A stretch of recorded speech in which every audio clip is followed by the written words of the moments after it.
If you don't believe in yourself, then who's going to believe in you? Believe in yourself, okay? Believe in your power. That's where it starts out. You got this. So act like you got this. Act like you already have it. Know that this is the time to be something of worth. I think the first thing is recognizing that you are not what you do.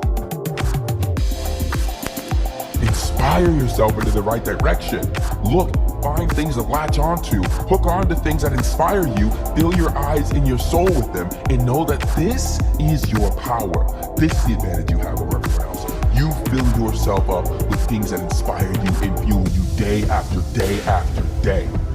Being around people that inspired me, not by their words, but more so by their actions. I hear a lot of people talk every single day. And I was one of these guys. And I started not to listen to what people said, but started to watch how people acted and how they interacted with other people. And that helped me set the bar for where I want to be. Just know that you can be your potential. Know that you can be this. Know that you have this, and that tonight, you're gonna fight a battle for your power. A battle, but knowing that you come out on top.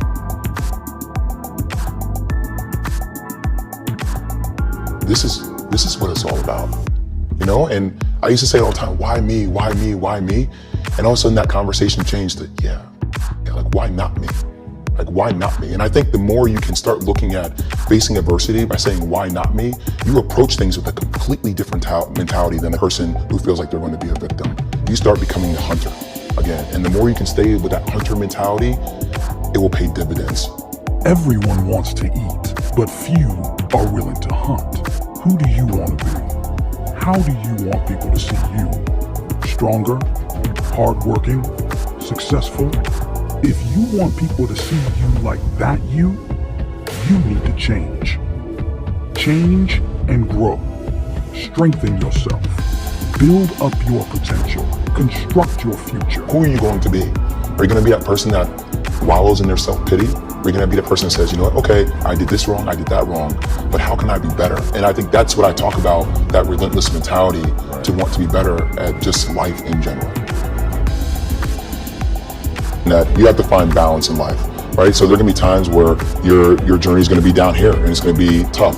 And the same when things get high. You know, you sign a new deal, or you have to be able to keep things in perspective. And I think sometimes when I stop, I force myself to assess, okay, what are the benefits? You know, where are the negatives? How can I turn this negative into a positive? All right, let me make sure that I don't get too high and I continue to keep my head down and work harder because I want to achieve more. If it's not for me, for the people that work for me or for my girlfriend or my mom deserves better. So I try to find that one thing because I'm very goal oriented that I need to work towards.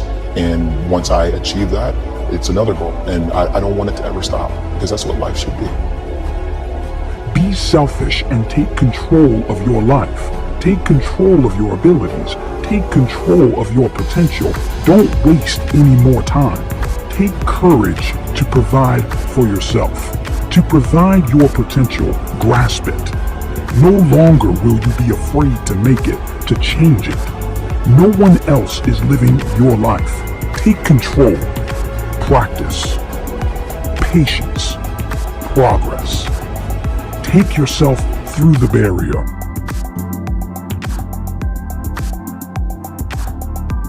I came back mentally. Right. Like that's a story. Like that's a story that should be cherished for younger kids out there, for older people out there. It doesn't matter. You don't have to come back and do what you did before and do it exponentially better.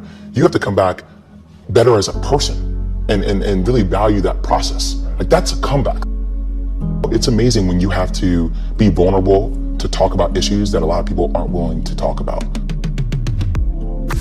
And I think choose is a really imperative word because a lot of people choose not to, follow up on things that happened in their past or sit time to reflect.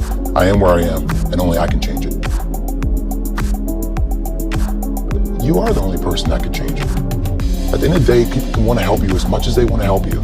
And I don't think complaining is the answer either.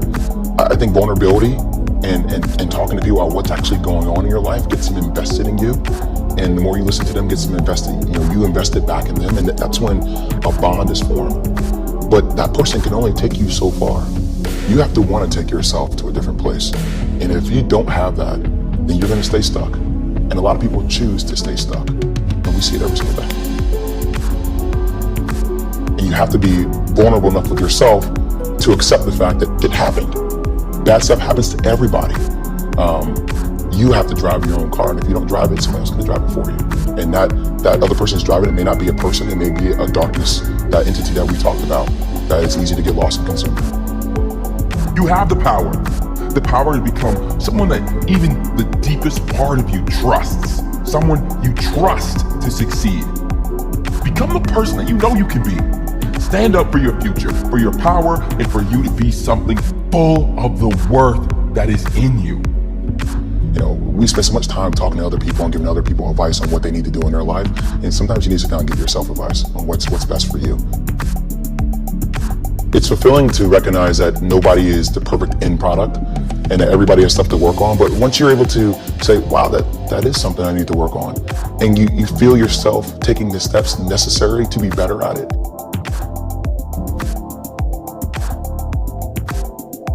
Don't do something, you do something because you have to do it. Do something to take a step out of the line. Move away from the ordinary. Don't stop because of failures. Don't quit because it is getting hard. Success comes at a price, and you must be willing to pay it. This storm will pass, and when it does, if you are still standing, you will be stronger for it. Don't quit. You are already hurting. Why stop now? You have already come this far. Why give in when it gets hard? Why? Don't say why me. Say try me. It's not always going to be easy. There are going to be challenges. There's still going to be curveballs thrown at me. But I can't become introverted. I have to continue to get outside myself, because when you're uncomfortable, that's the only way you're going to grow. You're so busy in the minutia and the clutter that you're running through your life with your head down. And it was the first time I had to sit and evaluate. And that process within itself is rewarding, peaceful to my soul and my spirit, but still drives me, because I still know I have such a long way to go, and I have to continue the process and never stop.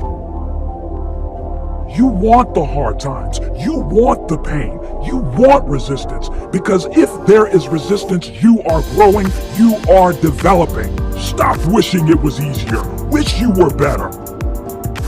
As I'm walking onto the court, who do I see? I see Kobe Bryant, already working out. And I'm like, okay, it's kind of cool. It's Kobe.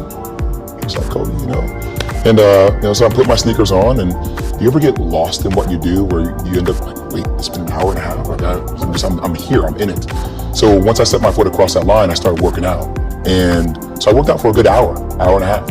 And when I came off, after I was done, I sat down, and of course I still hear the ball bouncing. I look down, I'm like, this guy's still working out. He was working out. Like, it looks like he was in a dead sweat when I got here. And he's still going. And it's not like his moves are nonchalant or lazy. He's doing like game moves, you know? I sit there and I unlace my shoes. I'm like, I want to see how long this goes. So I sit out there and watch another 25 minutes. And he got done. I said, okay, I think I've seen enough. Go play, you know, come back, get in the sauna, get ready for the game. That game, he drops 40 on us, okay?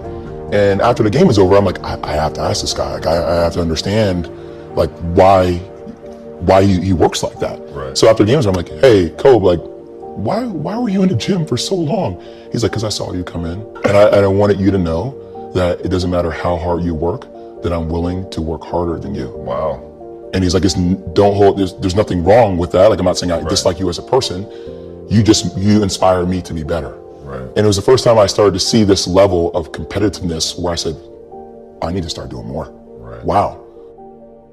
If you think you are the only guy doing an extra hour after practice, you are wrong. When you are doing an extra hour, there is a guy doing an extra 2 hours. Think beyond your team. It is easy to be a big fish in a small pond. It is time to think outside of your circle and compete with the best of the best. Compete with the guys who are getting more work than you. You can convince yourself you work hard when you compare yourself to someone in class or someone on the team or your brother or your sister.